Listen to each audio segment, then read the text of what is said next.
তো দেখুন, কাজটা কমপ্লিট করার পরে আসলে বিস্তারিত যদি আমি সম্পূর্ণ ভিডিও করতে যাই তাহলে অনেক সময় হবে। এগুলো আপনারা দেখবেন না, জাস্ট দেখুন। এই যতটুকু দেখাচ্ছি সম্পূর্ণ বাস্তবমুখী, এখানে আপনার লুকোচুরির কিছু নাই, সম্পূর্ণ পরিষ্কার। এই যে কি সাউন্ড, মানে একবারে ফার্স্ট, একবারে চেক করলাম লাগিয়ে একবারে ফাইনাল। এই যে এর কোনো হিটিং ইস্যু আসবে না, কোনো লোড নাই, সম্পূর্ণ 0.3 এম্পিয়ার লোড আছে আমার ফুল পিকআপে। 0.3 এম্পিয়ার লোড আছে আমার সম্পূর্ণ পিকআপে, যে টোটালি কোনো হিটিং ইস্যু আসে না।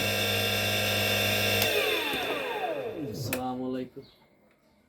এই যে আমার মামা হাজির, মামা চলে এসছে। এই যে মালটা তারি। এই যে মামা, জি, একটু বলেন তো আজকে কত বছর আমি এখানে কাজ করি? আপনি আমার জানা মতো তো প্রায় 10 থেকে 15 বছর মতো। হ্যাঁ, তো আমার সার্ভিসটা কিরম পায় মানুষ বলেন তো মামা? ভালোই। ভালো পায় না?